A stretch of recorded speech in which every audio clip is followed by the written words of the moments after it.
गीता की मम्मी उसे समझा रही थी, अभी भी समय है। अनुज से बोलो कि अपने डैडी से कहेगा कि अनुज के हिस्से की प्रॉपर्टी उसके नाम कर दे।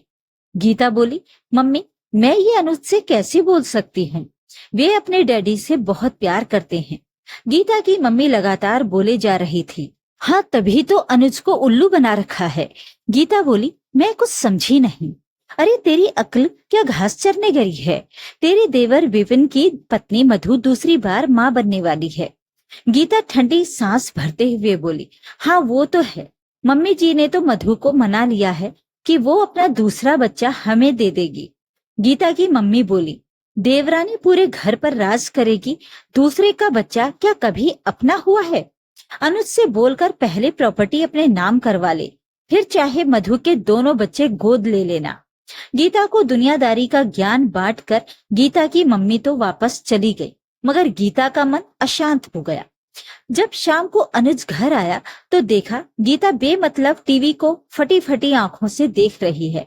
उसने गीता से पूछा, क्या बात है गीता, इतनी उदास क्यों बैठी हो? मुझे लग रहा है कि मेरा इस घर में कोई अपना नहीं है। अनुज प्यार से उसके सिर पर हाथ फेरते हुए बोला, ऐसा क्यों कह रही हो? तुम्हारे डैडी की सारी प्रॉपर्टी आगे जाकर विभाजित होनी ही है, तो तुम अपना हिस्सा अभी क्यों नहीं मांग लेते हो? ऐसा करने से क्या पूरा परिवार तुम्हारा अपना हो जाएगा? अनुज बोला। गीता बोली, मुझे सिक्योर महसूस होगा। तुम्हें मालूम है कि मेरे माँ बनने के चांस ना के बराबर हैं। अनुज बोला, हम पहले भी इस बारे में बात कर चुके हैं। तुम मेरी जिम्मेदारी हो, मेरे डैडी की नहीं। तुम्हारी खुशी या सिक्योरिटी मेरी जिम्मेदारी है, और डैडी की प्रॉपर्टी से तुम्हें क्या खुशी मिलेगी, ये मुझे आज तक समझ नहीं आया है। गीता बिना कुछ बोले पैर पटकते हुए दूसरे कमरे में चली गई। गीता और अनुज की 7 वर्ष पहले शादी हुई थी। दोनों के रिश्ते बेहद मधुर थे। दोनों की छोटी सी प्यारी सी दुनिया थी। बस कमी थी एक बच्चे की। शुरुआत में दोनों ही बच्चा नहीं चाहते थे। बाद में बहुत प्रयास के बावजूद गीता और अनुज के आंगन में फूल नहीं खिल पाया। तब डॉक्टर्स से चेकअप करवाया तो पता चला कि गीता की फैलोपियन ट्यूब ब्लॉक्ड है और इसका कोई इलाज नहीं है। गीता का रिपोर्ट पढ़ने के बाद रो रो कर बुरा हाल हो गया था, लेकिन अनुज ने ये बात अपने कमरे से बाहर नहीं जाने दी थी। वो खुद ही गीता को डॉक्टर के पास लेकर जाता था। उसने सबको ये बता दिया था कि इलाज चल रहा है। घर वाले भी ये सुनकर चुप हो गए थे। जब गीता ने ये बात अपनी मम्मी को बताई तो उसकी मम्मी ने गीता के दिमाग में ये बात डाल दी थी कि बच्चे के बिना उसका और अनुज का घर में कोई महत्व नहीं रहेगा। ऐसा भी हो सकता है कि बच्चे के कारण अनुज का परिवार उसका दूसरा विवाह कर दे। इसलिए अच्छा होगा अनुज अपने हिस्से की प्रॉपर्टी अपने और गीता के नाम लिखवा ले। गीता जब जब ये बात अनुज से करती तो वो यही बोलता, गीता आखिर हमारे बच्चा ना होने में और डैडी की प्रॉपर्टी के बीच क्या संबंध है? फिर गीता की देवरानी मधु के बेटे का जन्म हुआ। पूरा घर हर्षित हो उठा। मधु को जब उसकी सास ने चंद्रहार दिया तो गीता का मन मायूस हो गया। उसे लगने लगा कि उसकी मम्मी ठीक कहती थी। अब वो रात दिन अनुज से एक ही बात बोलती रहती, मैं घर की बड़ी बहू हूँ, मगर मम्मी ने चंद्रहार मधु को क्यों दिया है? अनुज गीता को समझाता, गीता जब कभी हमारे बच्चा होगा तब मम्मी तुम्हें भी देंगी। अगर तुम्हारा मन है तो मैं तुम्हें खुद खरीद कर दे दूंगा। मगर गीता को अनुज की कोई भी बात समझ नहीं आती थी। वो मां न बन पाने के कारण हीन भावना का शिकार हो गई थी। बात बात पर अपने देवरानी मधु को नीचा दिखाने की कोशिश करती।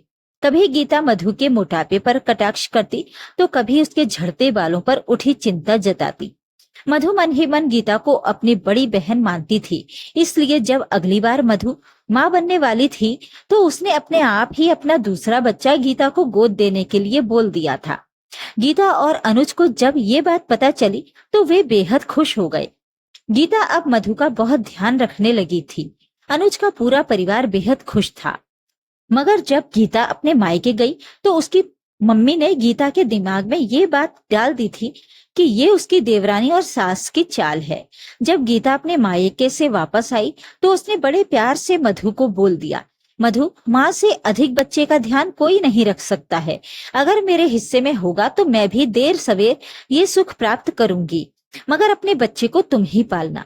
घर में किसी को गीता का ये बदला व्यवहार समझ नहीं आया, मगर किसी ने कुछ नहीं बोला। जब मधु ने दूसरे बेटे को जन्म दिया तो गीता ने ये जिद पकड़ ली कि अनुज अपनी प्रॉपर्टी के लिए बात करे, और अगर वो नहीं कर सकता तो वो अपने घर चली जाएगी। पूरे घर में हंसी खुशी का माहौल था, मगर गीता ना जाने क्यों उखड़ी उखड़ी थी। उसे लग रहा था कि कुदरत ने उसके साथ नाइंसाफी की है। जब मधु के बेटे का नामकरण संस्कार हुआ तो गीता अपने घर चली गई। अनुज ने जब उसे फोन करके आने के लिए कहा तो बोली, मेरा तुम्हारे घर में बहुत अपमान हो चुका है, मैं माँ नहीं बन सकती हूँ तो क्या बड़ी बहू के सारे हक भी मुझे नहीं मिलेंगे? हर बार बच्चा होने के बाद मधु को मम्मी कभी चंद्रहार तो कभी कड़े देती हैं, मेरा क्या? अनुज बोला, पगली, मम्मी ने तुम्हारे लिए भी सोने की चेन बनवा रखी है, उसे वे तुम्हें नामकरण के दिन ही तो देती। मगर गीता को विश्वास नहीं हुआ। गीता और उसका परिवार नामकरण में नहीं गए। सारे रिश्तेदारों में खुसर फुसर हो रही थी। अनुज दिल से गीता को चाहता था, उसे गीता का व्यवहार समझ नहीं आ रहा था।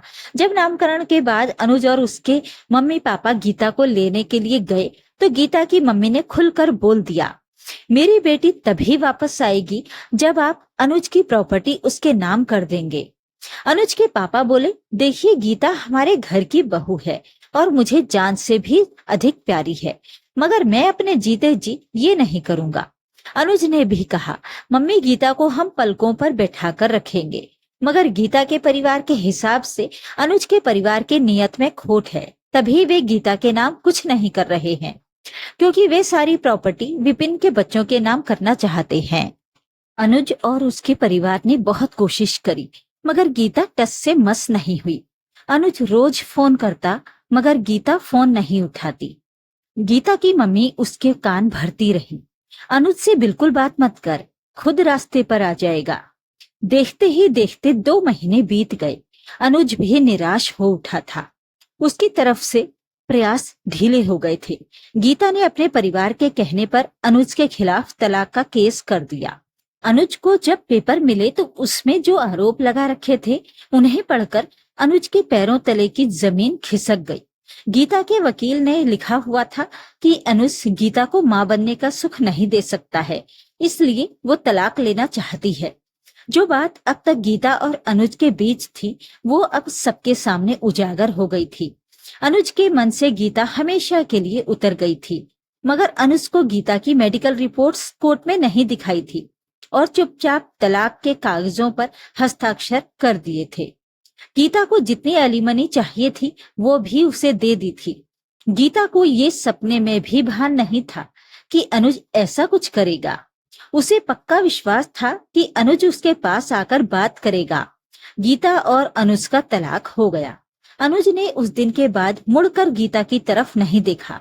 उसे समझ आ गया था कि गीता बेहद लालची किस्म की लड़की है। अब गीता ने नौकरी के लिए हाथ पैर मारने शुरू कर दिए थे। वहीं अनुज के घर वाले उसका विवाह दोबारा कराने की कोशिश करने लगे थे। गीता को जल्द ही एक छोटी सी कंपनी में नौकरी मिल गई। कंपनी में गीता ने थोड़े ही समय में अच्छी साख बना ली। उसकी दोस्ती संजीव से हो गई, जो वहां ब्रांच मैनेजर था। गीता की मां ने गीता के मन में ये बात डाल दी थी कि अब वो संजीव के ऊपर शादी करने का दबाव डाले। गीता घुमा फिराकर संजीव से विवाह करने के लिए बोलती रहती, मगर गीता को तब गहरा धक्का लगा जब संजीव बड़े मजे से अपनी मंगनी करके वापस आ गया। गीता के गुस्सा करने पर संजीव बेशर्मों की तरह बोला, गीता, मैं भला क्यों तुमसे शादी करूंगा? ये मेरा पहला विवाह है, मैं तुम्हारी तरह तलाकशुदा नहीं हूँ। गीता बोली, जब मेरे साथ घूमते फिरते थे तब याद नहीं आया? संजीव बोला, उसमें तुम्हारा भी फायदा था और वैसे भी तुमसे कोई बाल बच्चे वाला आदमी ही विवाह कर सकता है। गीता उसके बाद वहां खड़ी न रह सकी। घर आकर वो बहुत रोई। आज उसे लग रहा था कि उसने बिना किसी कारण अपने सुखी संसार में आग लगा दी। गीता को मालूम था कि अनुज का परिवार उसका दूसरा विवाह करना चाह रहा है। वो अब अनुज को सोशल साइट्स पर मैसेज करने लगी थी। अधिकतर मैसेज अनुज पढ़कर छोड़ देता था। गीता के लिए अनुज का ये व्यवहार असहनीय था। अब अनुज को फोन भी करने लगी थी। अनुज ने शुरू में 1-2 बार फोन उठाकर गीता को समझाया भी, मगर बाद में अनुज ने गीता का नंबर ही ब्लॉक कर दिया। गीता अब सारा दोष अपनी मम्मी को देने लगी थी। शुरू में तो गीता की मम्मी चुप रही, पर बाद में उसने भी पूरा दोषारोपण गीता के ऊपर डाल दिया। तुम अनुज के साथ रहती थी, ना कि मैं। अगर अनुज से इतना ही प्यार है तो कोशिश करो, अनुज हो सकता है वापस आ जाए। तभी गीता को मालूम चला कि अनुज का दूसरा विवाह होने वाला है। उसकी दूसरी पत्नी का नाम दामिनी है। गीता दामिनी को देखने के लिए बेहद उत्सुक थी, और जब उसे पता चला कि दामिनी देखने में बस सामान्य ही है और उसकी रंगत भी गहरी है, तो उसे लगा कि मानो उसकी मन की मुराद पूरी हो गई। फिर एक बार गीता ने दामिनी को अनुज के साथ मार्केट में देख लिया। अनुज के भव्य व्यक्तित्व के आगे दामिनी कहीं भी नहीं ठहर रही थी। गीता खुद आगे आकर अपना परिचय देने लगी। गीता को लगा दामिनी उसकी खूबसूरती देखकर हीन भावना से भर उठेगी, मगर ऐसा कुछ नहीं हुआ। दामिनी ने बस सौम्यता से कहा, आपके बारे में बहुत कुछ सुना है। गीता तिरछी नजरों से अनुज की तरफ देख रही थी, मगर ये देखकर उसे बेहद निराशा हुई जब उसने देखा कि अनुज की नजरें बस दामिनी पर टिकी हुई हैं। गीता गई तो थी दामिनी को नीचा दिखाने, पर खुद ही हीन भावना का शिकार होकर लौटी। गीता हर संभव कोशिश करती अनुज को अपनी ओर खींचने की, मगर उसे कामयाबी नहीं मिली।